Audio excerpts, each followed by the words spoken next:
Every day, the past is where it stays, way back a year ago. I've changed for the better this time. I thought I would never be fine. I strive just to Dreaming of a life in Portugal? Or maybe you're just curious about what it would be like to move here. My family and I began planning for our move way back in 2020. It took 2 more years to make it happen, and it has been quite an adventure. Before you pack your bags, listen in to hear the real stories of those who've already taken the leap. Every other Wednesday, we dive deep into the experiences of individuals and families who chose to make Portugal their home. Discover their motivations, the challenges they faced, and the unexpected joys they encountered along the way. We'll explore their preparation strategies, navigating bureaucracy, and the realities of building a new life in a foreign land. Whether you're seriously considering a move or simply curious about life in Portugal, these authentic accounts will offer invaluable insights and help you decide if this sun-drenched country is someplace you want to relocate to, or maybe just visit on vacation. Welcome to Mover, Portugal Unpacked. I ain't going back, I'm not falling. I'll push all my chips and call all in. I'll bet on myself, you keep I am really excited to have my friend Sarah on today, and let me tell you a little bit about what an amazing human being she is. Sarah is a licensed counselor and has owned her own private practice since 2009. She is a writer, blogger, counselor, coach, and speaker. Sarah passionately believes in the healing power of vulnerability and that by learning to speak our truth and fully embrace who we are, we become free. She loves helping people live a brave life that's in alignment with their truest and most authentic selves. Her most recent project is called Living Brave, and it fits right in with what she's doing now and why she's here today, which is she lived bravely enough to make this jump over the ocean to come live in Portugal. Sarah, thank you so much for agreeing to do this. No, of course. Thank you so much, Melissa, for having me. I'm very excited to be here. I'm excited too. All right. Well, you do have to do something to get on the podcast, and that is be crazy enough to pick up your whole life and move it from one continent to another. True. So I don't know. Is it crazy or is it brave? I sometimes those overlap.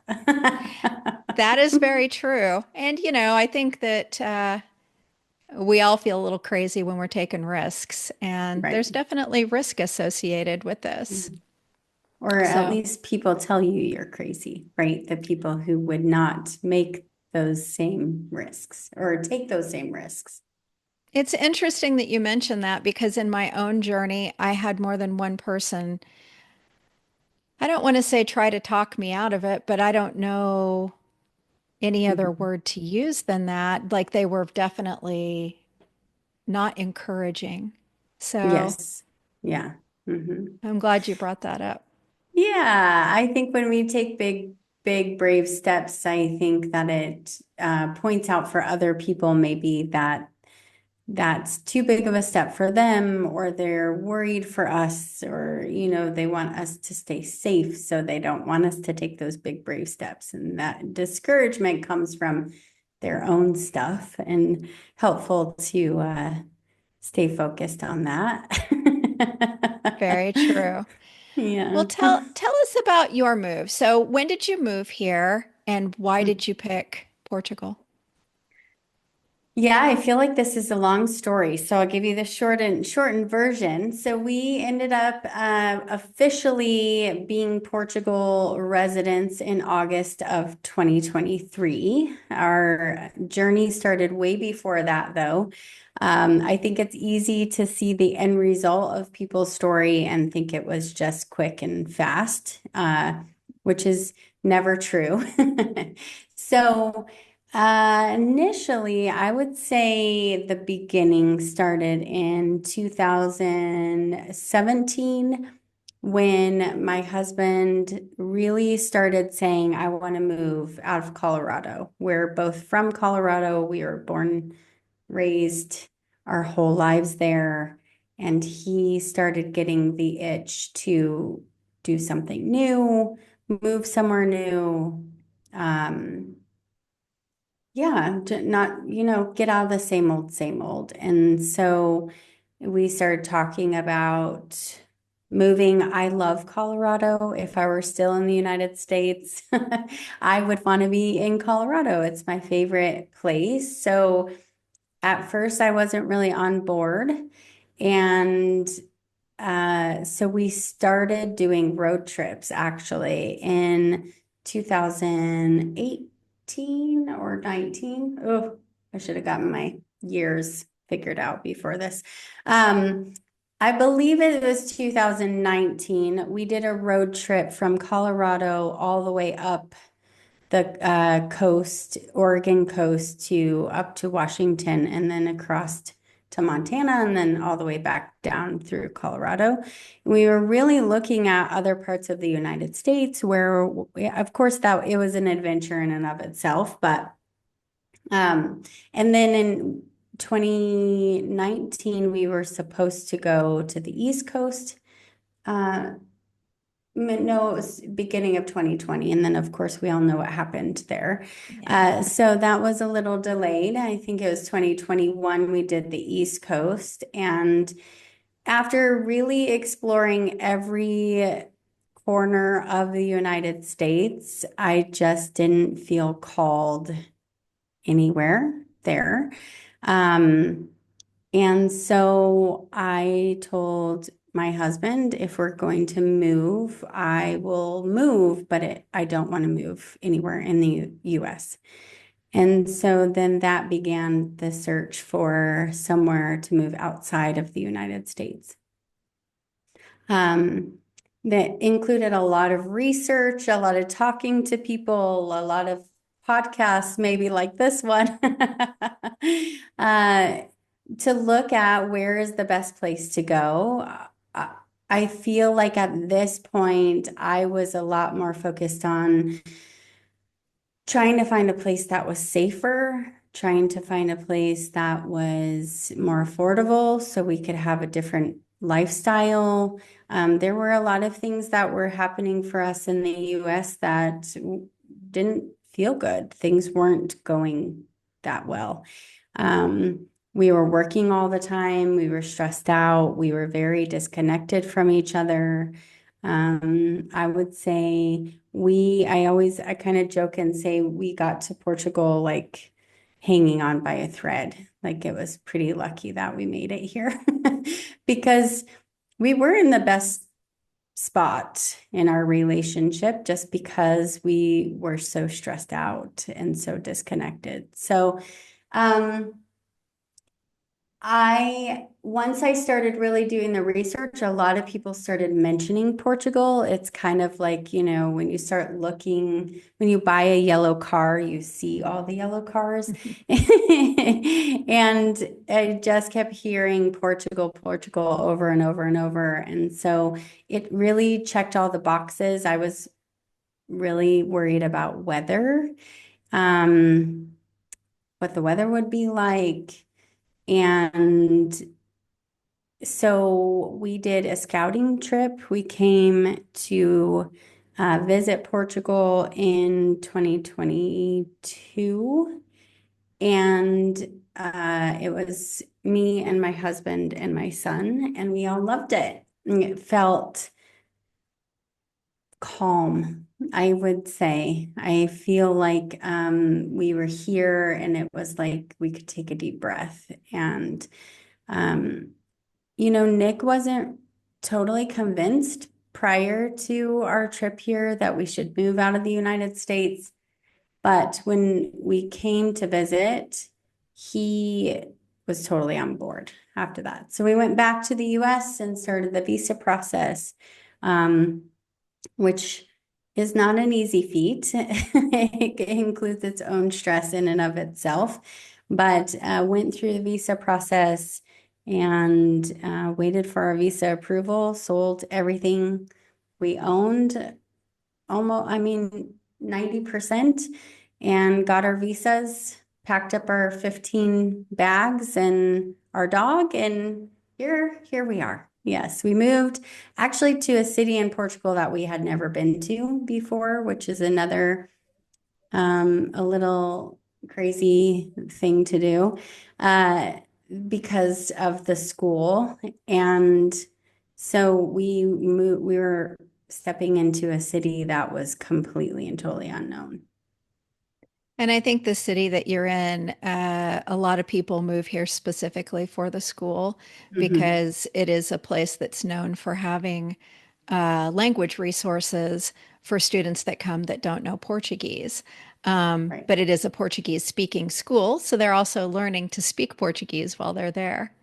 Yeah. So, break down for us a little bit about what you had to do to prepare for the move. I know you mentioned the visa process. What did that look like for the three of you?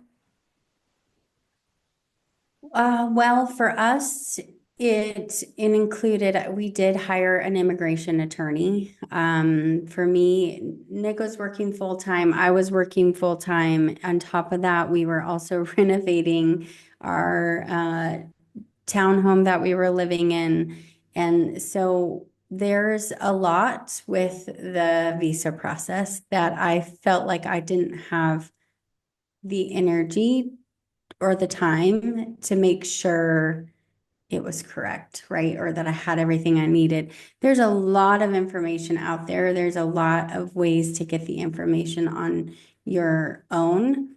But I also felt like a lot of the information that I got was contradicting.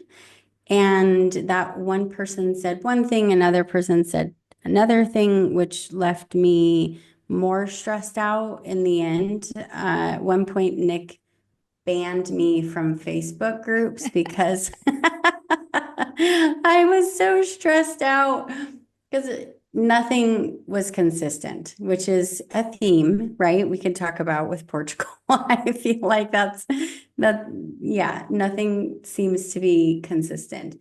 Um, so we had the help of an attorney, which was nice.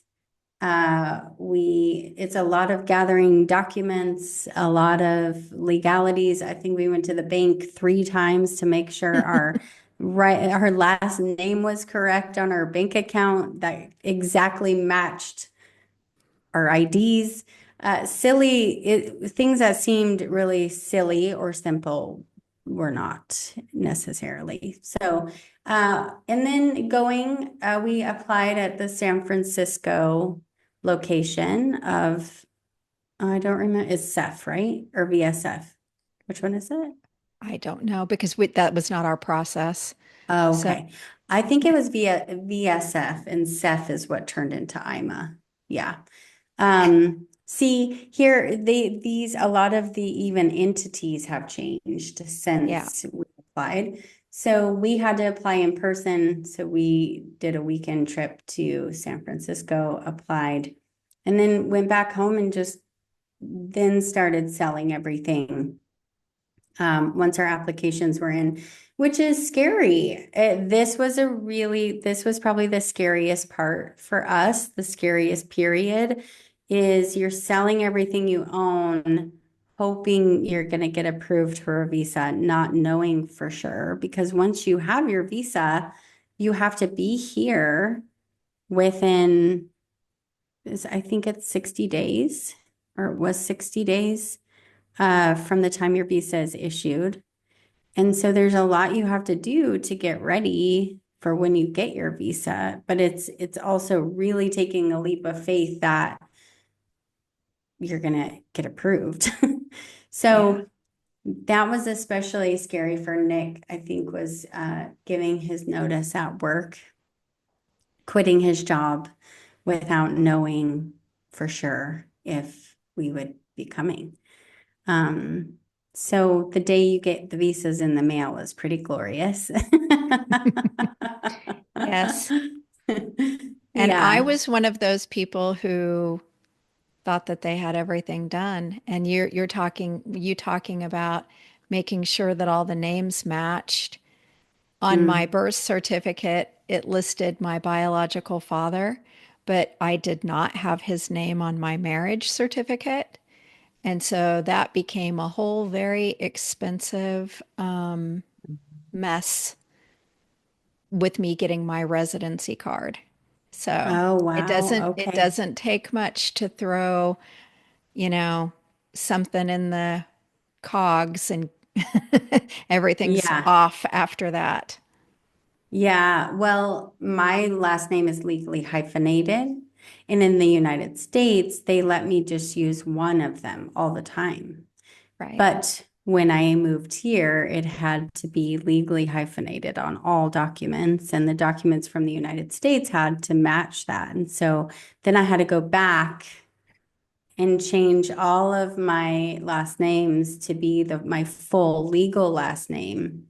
Yeah, it's These fun. are the fun things. Yes, yes, that you don't know because it's not your culture and you don't think those things are going to be a big deal. And then when they are, it's a surprise. Right. So, Yeah. yeah. Yeah. Yeah. So, Oh, go ahead. well, you know, you go ahead. Well, I was just going to say the other piece was getting our dog here, which is That's what I was another going to whole. ask about. Yeah, that was another stressful piece because there's a whole process of getting them. They have to be seen by a USDA approved vet within 14 days, I think, of travel. And that vet has to send the paperwork to the USDA to get approval, and the USDA then has to send the paperwork back to you before your travel date. And so the day before we left, we got the paperwork back from the USDA. So it was one. So I thought we were going to have to cancel our flights because we didn't have the USDA paperwork yet. But luckily it came in at the last minute and we were on the flight with our dog. And I do think that's one of the most scary parts is so you have the combination of the two cultures, right? One is what I have found in Portugal is that dates, I don't want to say they're meaningless, but there's not always the same attention to following them as there is in the United States. So if you have a bill in the United States and it says it's due by such and such date and you don't pay it by that date, somebody gets in contact with you and you're in a little bit of trouble. Whereas here, I had certain paperwork that needed to be in by a certain deadline. We also used an attorney, which is the only reason that I did not stroke out while I was having one of Mm-hmm. these events happen. But they would Mm-hmm. say, we have to have this by this date. And I'm like, oh my gosh, there's no way we're going to get this done. And my attorney would say, but we already talked to them and told them that it's in the process. So if it gets there after this date, they know. And I'm like, Mm-hmm. talking to someone in the United States is not that if it says it's due by this time, it's due by this time. So Yeah. trying to navigate both of those Mm-hmm. systems. It's difficult. I remember even freaking out on my attorney because they took so long to answer emails. And, we come from this culture in the United States. You answer emails on the weekend, on Saturday, Sunday, 9 p.m. It doesn't matter, right? Like sadly, which is why we moved away, right?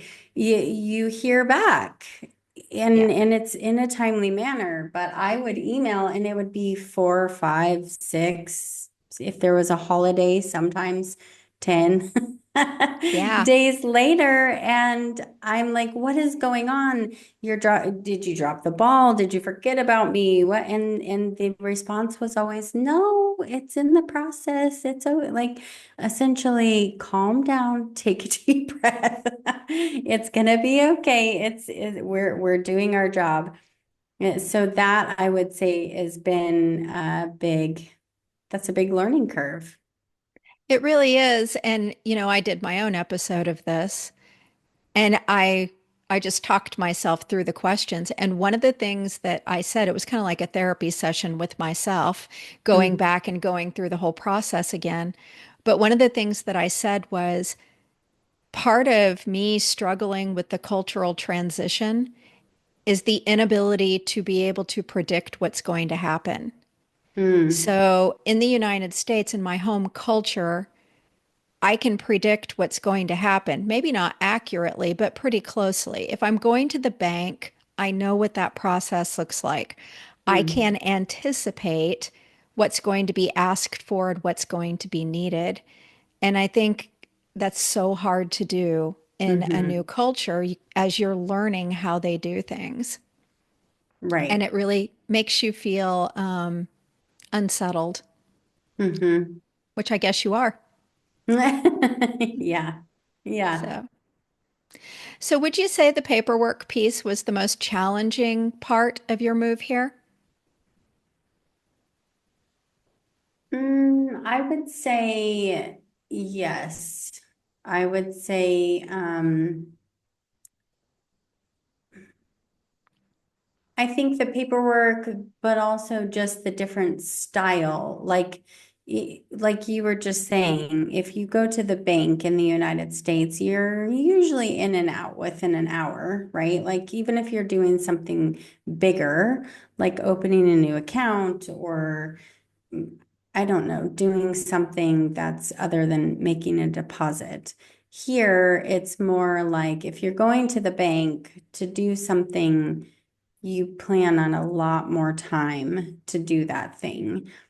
Like opening a new account, you could be there for, it could take all day. You could have to leave and come back. That's what happened for our friends. It could take a few hours. Yeah, you really don't know. I think doing all of that and navigating the differences while also not knowing the language has definitely been the hardest part for us. Yeah. You know, I had a few doctor's appointments and my husband had to be out of town. And I'm not fluent in Portuguese, but I had time to prepare for the appointment. But Hmm. it's so, I guess, scary. I don't know that that's exactly the right word, daunting to go in to try to have services done and not be able to speak the language. I mean, for me, the anxiety that ramps up before one of these kinds of appointments, Hmm. because Hmm. I know I'm going to forget something. I know I'm not going to understand something. And I'm so worried I won't be able to communicate and that I will have to walk away without Hmm. having something completed and have to go Right. through the whole process all over again. Yeah. Yes. I agree. Hmm. Even simple things like mailing a letter. I still am trying to figure out how to do that. Gee. I can't help you because I don't know how to either. I know. The things that were so simple before, they're not simple anymore. And in some ways, though, I love that because it presents new challenge, it presents new adventure. Uh, it, are we good? Are We you are. good? I just dropped my Okay. microphone. Oh, So I didn't hear it. I caught it. Oh, nice. Um, yeah, I like the adventure of it, but also it's challenging too. I remember the first week we were here, Nick and I standing and looking at the butter for like 20 minutes, not knowing which one's butter, which one's margarine, which just even Oh, I selecting know. butter is a brand new experience. And it is stimulating to your point. I mean, it stimulates all of these areas of your brain as you're learning, and everything is new. But it can Hmm. also be overstimulating to the point where like you just get to the place where you can't take anything else in. At least I did. Mm, So I would go need to go look for, a business and walk by it 3 times, not realizing it was the business because it didn't look like a business, like what I mm, thought it should look like, but also mm, there was all this other stimulus around me that was distracting me from being able to see what it was I really was trying to find. And I went back home to the United States to visit my daughters back in October.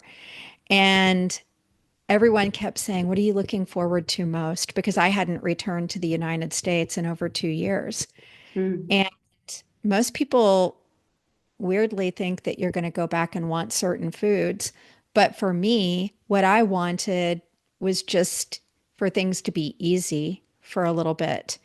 And I did get that when I went back. mm, Everything was easy.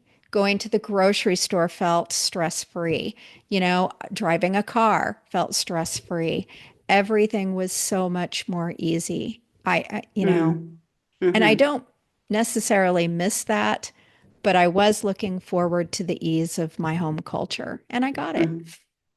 I was I ready to can come kind back though. of I can kind of hear you messing with the mic, Okay, sorry. It's just so you know. okay. For It's not going to want to stand up here for whatever reason. We'll try. Okay. okay. Thank you.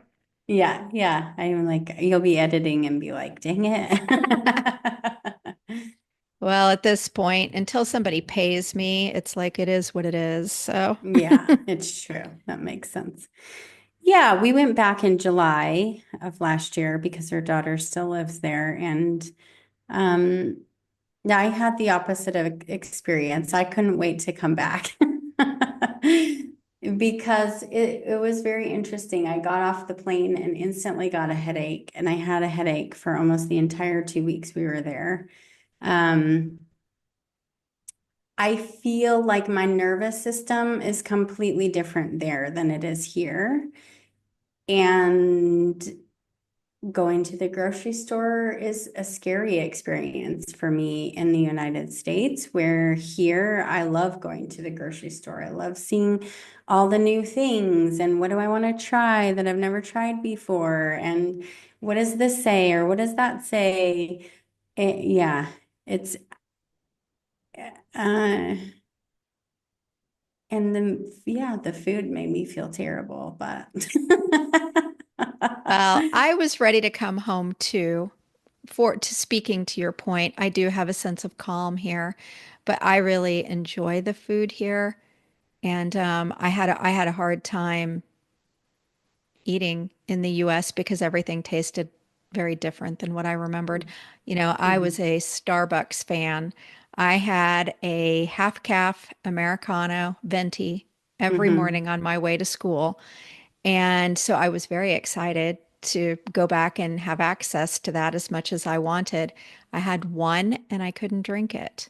So mm. it was really surprising to me how my taste buds, I guess, have changed. Right. Yeah, we did the same thing and couldn't believe how sweet the drinks Salty. were. Yes, yes, yeah, yeah. Yeah, I think there's a lot of, mm, I remember when we moved here, we were like, oh my gosh, we have to pack this, we have to pack that because we're not going to be able to get this and you can't get that there. And I see in all of the Facebook groups all the time, what should you bring that you can't get there? And I would say now, being a year and a half in, there's really nothing that I'm like, oh my gosh, I need to send back to the United States to get this thing because I miss it so much. I feel like you can find most things here. And if you can't, you find something that replaces it that you're just as happy, if not happier with in the long run. Or you find that maybe you didn't need that thing to begin with, which I think Yeah. is a lot of what happened to us. So, why do you think it is? Because I felt the same way. I felt like I'm going to move there and I'm not going to have access to all of these things that I have access to in the United States. And I'm just wondering, because we didn't know each other before we moved Mm-hmm. here, what Mm-hmm. is it that makes us feel that way? Hmm. I'm gonna try not to get too political here, but I won't. I'll stay away from that. I think that to some extent, though, as Americans, we are told, I know I was told I live in the best country in the world, and no other country is as good as the United States.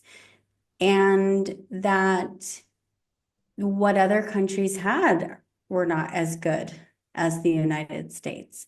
I think there's this misconception, almost like a superiority, right? Yeah. That what we have is the best and that nobody else has, which is absolutely not true. Now, being here and traveling more places and also, I was told that other countries were very dangerous. I actually had a retreat here, and one of my participants is from the United States, and I got a message saying, "Can you give me some information about Portugal? Because my family member is they're an ex-military person, and they know that the drugs in Portugal are absolutely terrible." And I had to laugh to myself because it, I'm like the Portugal is the seventh safest country in the entire world. I think the United States is like 162 or something on the list of safest countries. The drugs are worse. I think I haven't experienced drugs here. Yeah, But me there's either. this misconception. There are a lot of misconceptions, I think, that breed fear. And it's a tactic of control to keep you thinking you're in the best place on earth, for whatever purpose that serves. Yeah. I was going to say, I do think that I had a bit of a superiority view of being an American. I mean, I just assumed that things were better in a lot of ways there also. And so it's definitely for both of us to have that. It must be a narrative Mm-hmm. because I don't think I just came up with that on my own. But Mm-hmm. so how has the reality of living here been different than what you anticipated?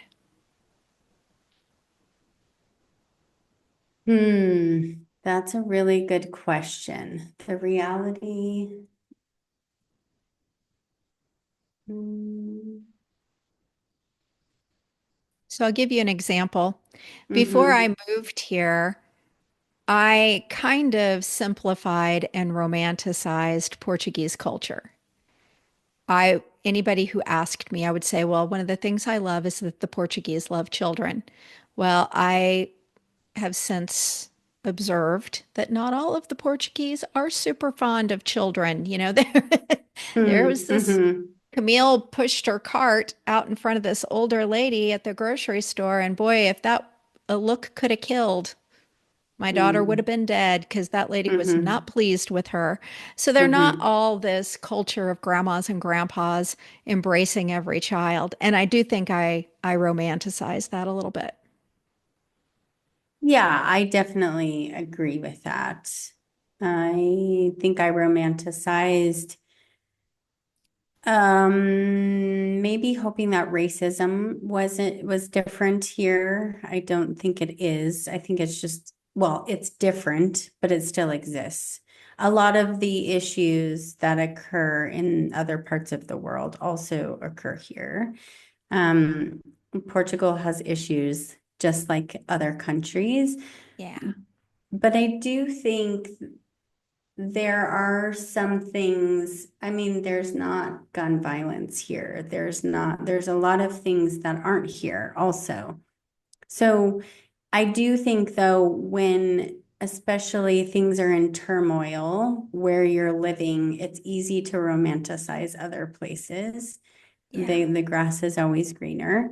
And so I think that it's important to know that there are issues here also. It's not a perfect place, Yeah, there's no utopia. right? Yeah. Did you want to say something about friendships here? Because I see that in your answer.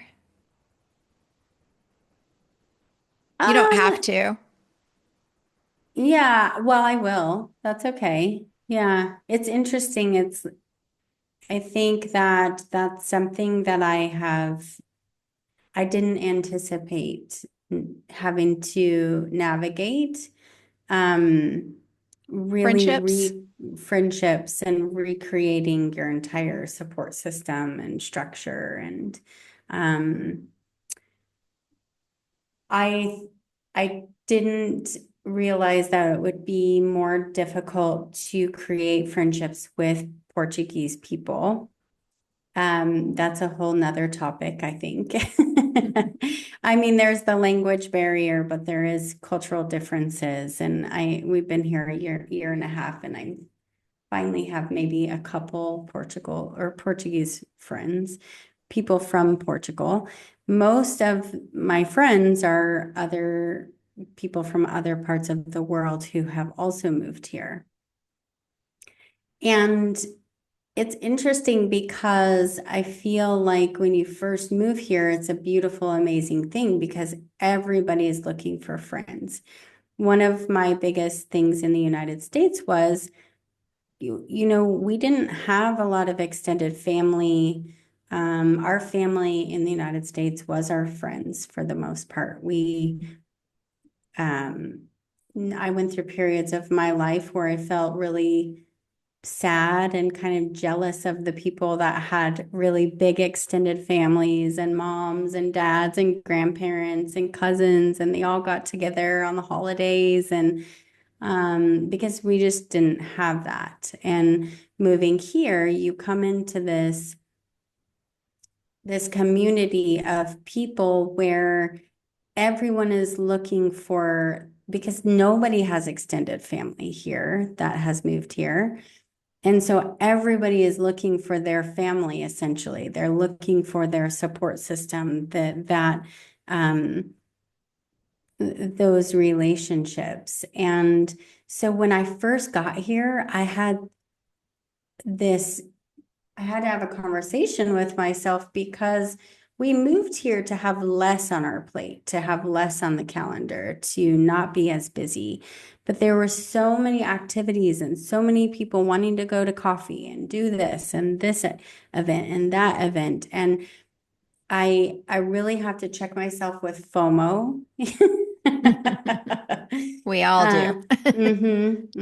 and not over scheduling myself, but it also creates an interesting dynamic of who am I, refiguring out who you are um, in these new relationships and in this new environment, new this new world essentially to you. And sometimes that's difficult, but Yeah, yeah, it definitely can be. Sometimes just the ability to have conversation with someone because you both speak the same language in this setting can make a relationship seem closer than maybe what it really is because mhm, we're all looking for connection. And until we can speak the language fluently, it's hard to have connection with someone who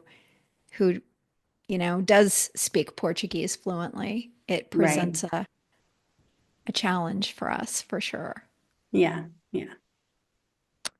So, what's been the best thing about moving here for you? Hmm. I know I'm more of a rose-colored glasses kind of person. There have been challenges for sure, but for me, I think the benefits well outweigh the challenges.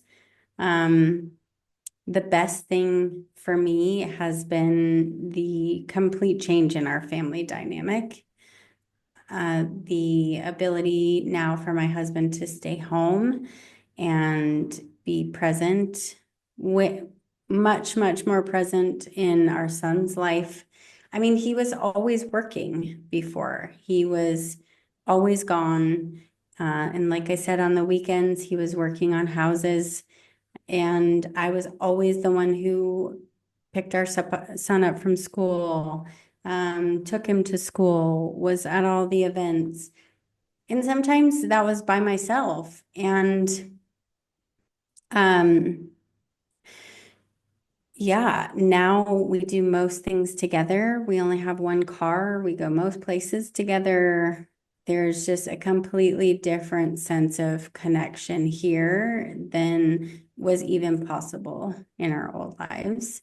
I love being able to walk to the grocery store together and just have a chat, right? Rather than, hey, we're so busy, you run to the grocery store while I do this, and then we'll come back together for 10 minutes and eat while we separate again and go and do our own things. I Yeah. think that Portugal being a collectivist culture lends itself to that too, whereas the United States is an individualistic culture. So it is Hmm. very common for family members to be leading parallel lives, doing parallel activities rather than integrated ones. Whereas here, you definitely don't see that as much. You see whole families doing lots of things together, like going to the grocery store or whatever the thing may be. So Hmm. I agree with you. It is a country that is very much about family, which makes it amazing for those of us that were looking for that. Yeah. Yeah. And I can just breathe deeper in Yeah. general. It, it's my nervous system can relax in a different way than I think it ever really has before. Um, I think that our our weekends now are not about what are we going to get done, how are we getting the laundry done, the grocery shopping. Our weekends are what new city are we going to drive to this weekend? What are we going to check out? We just went this last weekend up to the mountains and saw the snow, and um, that's more of the priority, and those are the things that yeah, we get to do together, experience things together rather than just try and survive. I feel like that's all we were doing before was trying to survive, trying to pay the next bill, maybe saving up for one vacation a year where we really got to be present together. And the rest of the time was just trying to get through the day. Yeah, you're living for those moments, right? So like it's a long time from September to Christmas or Thanksgiving, where you Hmm. guys actually get 4 days off together or 3 days or whatever it is. That's a long wait. Hmm. And you don't Yeah. have to have that here. Yeah. Yes. So, what do you want listeners to know about moving to Portugal? Like, if there's like the most important thing for them to know, or what advice would you have for somebody considering this kind of move? I would say get really clear on why, really clear on why you're moving to Portugal, and also to be really realistic about the the things that will be different. I think that the people who struggle the most that I've seen or heard about are the people who move here and they want it to be the same as the United States. And it just absolutely is not, nor should it be. And it actually, I think the more people move here and want to make it the US, the more you take away the Portuguese culture and the things that make it beautiful and amazing here. So there's a lot of people who are frustrated about how long things take and um if you're able to just accept and allow the new experience and the new way of being, it makes things a lot easier. I think that the other thing I would say is get out of your comfort zone. I think our comfort zone is honestly the human's biggest enemy because it keeps us stuck. It keeps us in places where we're not happy or we feel like we have to be. And it's a big deal. It's a big deal to move here. It's a big deal to take these steps, and it's a very, very brave thing to do. And it's also how do you know what else is out there, what else you can experience, giving your brain a new frame of reference if you stay inside of your comfort zone. Yeah. Yeah. I agree. There's also, yeah. Oh, go ahead. No, you go ahead. I was just saying I agree with that. So Hmm. what were you I going was to just add? going to say, there's also a lot of support.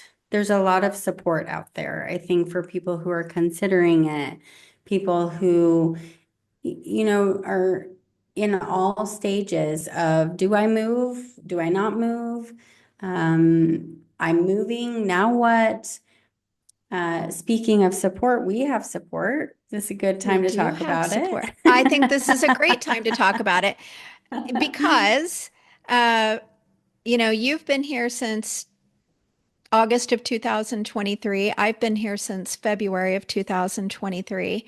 And after you're here for a bit and you see some of the people, I'm really appreciative that you brought up the people who struggle. We also have a group of speaking of Facebook groups of people who are moving back. Mhm. And no shade to those people if this kind of move isn't for you. That's good for you and saying, "Hey, I tried it and it wasn't for me," and going back. But I think a Mhm. lot of that can be avoided by what you just said. Finding support, finding community, and finding pathways Mhm. to coming here and kind of doing some processing before you make that decision. So, Mhm. yes, we do have a little collaborative project going. My podcast is one third of that project. Tell us a little bit about your third, Sarah. So our project is called Path to Portugal, and I think that the premise really behind it is it being a safe place to get support. When I was going through the process, there were a lot of places where you could ask questions, but it wasn't safe to ask questions. Um, because you asked a question and then you were bombarded with all of the reasons why you were an idiot for asking that question. I think I cried a couple times, honestly, interacting in some of those groups and getting just so stressed out by the responses. And I think it's really important that there's a safe place to ask the questions and get the support. Um, and I mean, that's just who I am. I think providing safe places is really important, but especially geared towards something this big, right? Like this big Yeah. of a move, this big of a life change. It's important to have people in your corner who aren't going to mock you or make fun of you for asking a question. So that's one piece is space for asking questions, also space for getting connected to other people who you have similarities with or people you really connect with. One of our collaborators, Nancy, I actually met her before we even moved here. And we really were able to support each other just through WhatsApp, never having met before because we were in the same timeline. She shared a lot of really helpful, useful information with me that I know she's going to share with our group also. So, a really great collaborative partnership where we each have really important things to bring to the table. And my portion, like I said, is the podcast, but it is also just trying to provide a realistic uh, picture of what this it's different for all of us, and that's why the different stories. You said you look at things through rose-colored glasses. I don't think that's true. I think that you have had a good Mm, experience, and that is what you want to highlight. I think that I had a really hard time with cultural transition, so I kind of highlighted that in my own podcast episode. We're going to get everybody's experiences out here so people can kind of think, okay, my personality aligns with this hmm person, and hmm this might be something I need to be aware of, that Yeah. maybe I do only see the good and and it's hard to see the bad things, which is a good thing, I think. But yeah, Mm-hmm. I think that Yeah. a safe space to explore this is needed. And so in the show notes, I will have a link directly to Path to Portugal where our listeners can check it out and see if it's a platform that speaks to them. We do plan on having some question and answer sessions hmm periodically where people can come on and talk to you or talk to me or talk to Nancy, maybe all three of us, and hmm we'll do our best to answer those questions. It's not meant to be professional advice. It is hmm meant to be a community of people who are putting their information out there in the hopes that other people will get to join us in our good experience or avoid it. Maybe they'll find that it's not for them and, you know, Yeah. save themselves having to move back. Right. Yeah. Yeah. And I think too, adding a piece where once people move here, that is something I've seen really missing. And I think we are planning to add these pieces to our services is like your Portugal welcoming committee, right? Like we got here and then it was like, okay, we don't know anyone here. We don't even know what store to go to buy dishes for our apartment. Like the follow up of what do you do when you're here, as well. I think that's really helpful in recommendations and um, Yeah, yeah, because you don't know you need a good mechanic until you need a good mechanic. And then right. you don't speak the language, and it's very a frustrating process. So, yeah, we're going to try to add some of those pieces as we go along. That, Mhm. hey, this is who I used effectively, and Right. this person, here's their contact. So, Yeah. Yes, I'm excited. I think it's going to be an amazing place for people. I think so too. Yeah. There anything else you'd like to share before we say goodbye today? I don't think so. I just think, hmm, I guess I would say to live your brave life. And if moving to Portugal is a part of that, then go for it. And we're here to support you. And the most important thing is that each person is living in alignment with their truest selves. And for some of us, that means making a big move across the world. And for others, it's different, and that's okay too. But it's a matter of finding what fits best for you. And just because someone had a beautiful experience living here or moving here and somebody else had a horrible experience, it doesn't, neither one of those necessarily is going to mimic your experience either. I think Absolutely. that the only way to know is to experience it yourself and make the choice and the decision for yourself. So I will also be linking some information about Sarah's program, Living Your Brave Life. So, thanks. and we will have many more episodes like this. So, Sarah, thank you again for coming on. Yeah. Thank you, Melissa. Thank you for doing this and giving people this amazing support and information. I really appreciate you. I appreciate you. I hear destiny and it's calling. I'll keep my head up high through the downs and lows, and we're all going life. Still nobody knows, but I'ma choose what's right and take what comes and goes. And ain't no one in life holding me back no more. Today's episode was produced and edited by me. The theme music is the song A Year Ago by Nefex. If you know someone contemplating a move or visit to Portugal, please share this podcast. It's as simple as copying the link you use to access it and sharing it with others you think would benefit from it. You can find Mover Portugal Unpacked on Apple, Spotify, Amazon, YouTube, and Buzzsprout at tot.buzzsprout.com. A final place you can access this podcast is on the Path to Portugal community located in the School platform. That's school, SKOOL.com. On this platform, you can also access Ask Rudy, a tool to answer your most complex and simple questions about relocating to another country. If you want to understand the move abroad process, simplify the steps for efficiency, and save money, ask Rudy.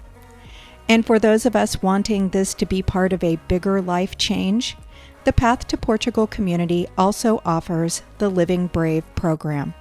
This is a program offering you the tools to move forward and align your life through brave action, as well as the community support and accountability you've been needing. All links to all platforms can be found in today's show notes and at totspot.com. Be sure to comment, like, and subscribe. Just a gentle reminder, Mover Portugal Unpacked is for entertainment purposes only. It should not take the place of professional or legal advice.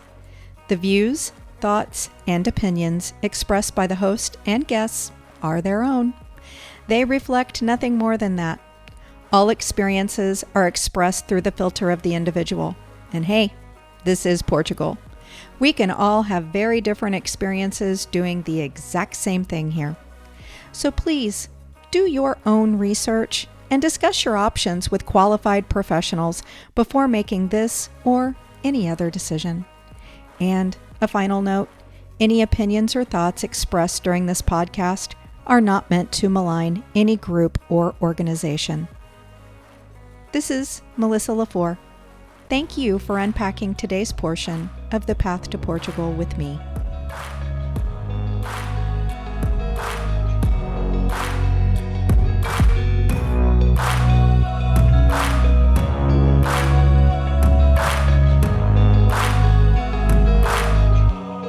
Way back a year ago,